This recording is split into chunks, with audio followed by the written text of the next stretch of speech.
Sennheiser has been pretty busy lately. First, they released their new $400 Momentum 3s, and then they released their $350 PXC 552s. But now they've released a more budget-friendly option, their new HD 350 BTs. Now, even though these headphones have great build quality and they sound decent, I can't help but feel that these headphones are a slight downgrade from the 4.40 BTs that they're replacing. And I also can't help but feel that Sennheiser's really trying to upsell you on their new HD 450 BTs. Now, the HD 350 BTs retail for $120, whereas the HD 450 BTs retail for $200. The main difference between the 350 BTs and the 450 BTs is that the 450 BTs have active noise cancellation, whereas the 350 BTs don't. So if you don't care about active noise cancellation, then the HD 350 BTs will be linked down below. But before you make a purchase decision, I do want to point out that these headphones don't have an audio jack, whereas the 450 BTs do, and so do the 4.40 BTs, which are the headphones that are being replaced by these headphones. Now, even though less and less phones these days have audio jacks, I think it's still important to have an audio jack on your headphones, especially when you're paying over $100 for them. There are just some times where you just still need an audio jack. If you're a content creator, you still want to use a wired connection to monitor your audio if you're working on a project. But even still, if you're an average user, you still want to be able to do something as simple as plugging your headphones in to watch an in-flight movie if you're traveling. Now, even though these headphones now have a USB-C port, which is great, especially if you're an Android user, unlike the more expensive Momentum 3s, you can't use the USB-C port on the 350 BTs as a wired connection. So the way that things are now, you can only use these headphones wirelessly. But depending on your needs, you may or may not need an audio jack.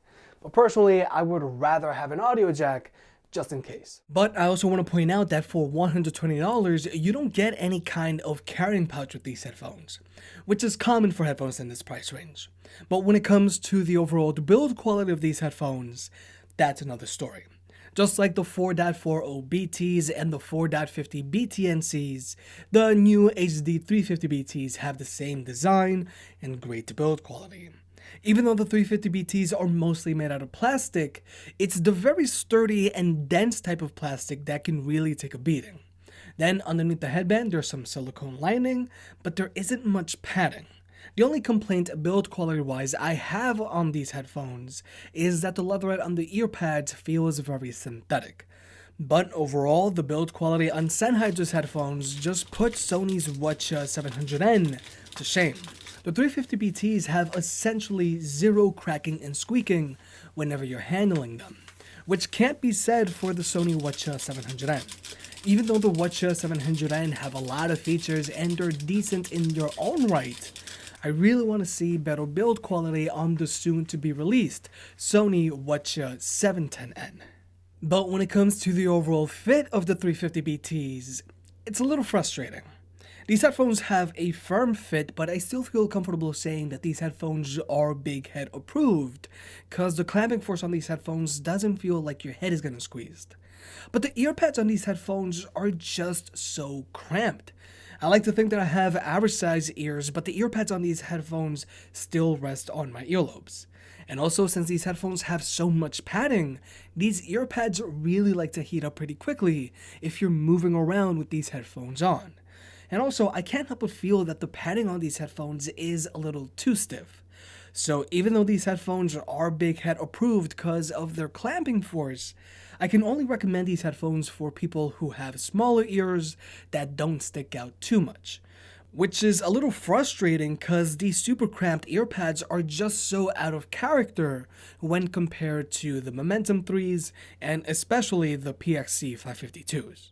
But when it comes to tech specs, like I mentioned earlier, these headphones charge via a USB-C port, and they have an advertised battery life of 30 hours. So these headphones should be able to go about 2 weeks in between charges, which is not bad at all. Now, when it comes to Bluetooth connectivity, these headphones are rocking Bluetooth 5.0. But more importantly, they can be connected to 2 devices at the same time. So you can easily hotspot from your phone to your computer. But strangely enough, these headphones don't have NFC. Now, personally, I don't really care about NFC, but I thought I'd still point it out because the outgoing 4.50 BTs and the 4.50 BTNCs do have NFC. But when it comes to audio codecs, these headphones have aptX low latency, aptX, and AAC support. And if you're an Android user, you're gonna have zero latency across the board whenever you're watching movies or videos with these headphones. But if you're an iPhone user, there is a noticeable amount of latency whenever you're watching YouTube videos.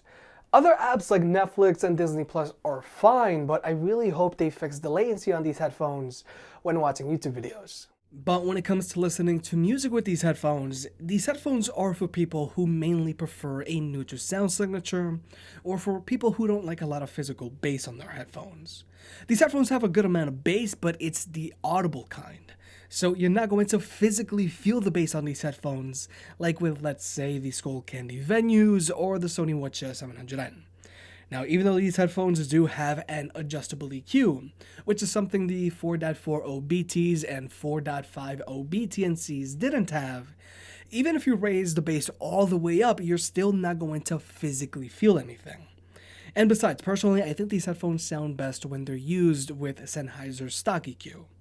Now, with their stock EQ, these headphones put an emphasis on the mids and vocals, but the bass still comes in plenty when it has to. But my main complaint here is that the bass can sound a little distorted when you're listening to bass-heavy music. Now, overall, these headphones sound decent, but they don't sound nearly as good as the Momentum 3s or PXE 552s. The soundstage on the 350 BTs is nowhere near as good as the other two more expensive headphones, and the bass doesn't resonate like on the Momentum 3s. But overall, if you're someone who wants to physically feel your bass, these headphones aren't for you.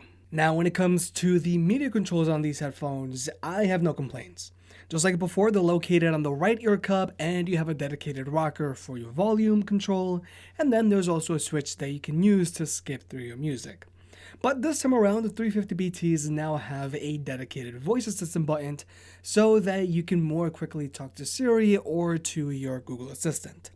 But these headphones don't have full-on voice assistant integration like on the Sony 1000 XM3 or Bose NC700. But when it comes to the microphone on these headphones for phone calls, it's not the worst. There's a little bit of static in the background and there's a little bit of amplification, but you can still hear me pretty okay. So the microphone on these headphones might be okay for like a quick phone call. So overall, at $120, the Sennheiser HD350BT are a decent pair of neutral sounding headphones to consider, but I think twice before picking them up. Now, don't get me wrong, these headphones have great build quality for $120, but they're not the most comfortable headphones out there because of their cramped ear cups. I think that they sound decent, but remember, the bass on these headphones is purely audible. You're not going to actually feel it, which for some people leads to their listening experience feeling a little empty. Also, keep in mind, these headphones don't have an audio jack. Now, even though you might rarely use an audio jack these days, on those rare occasions where you do need an audio jack, you're really gonna wish you had it. So the Sennheiser HD350BT fall into this pile of them being decent, but they're meant for a very specific type of person.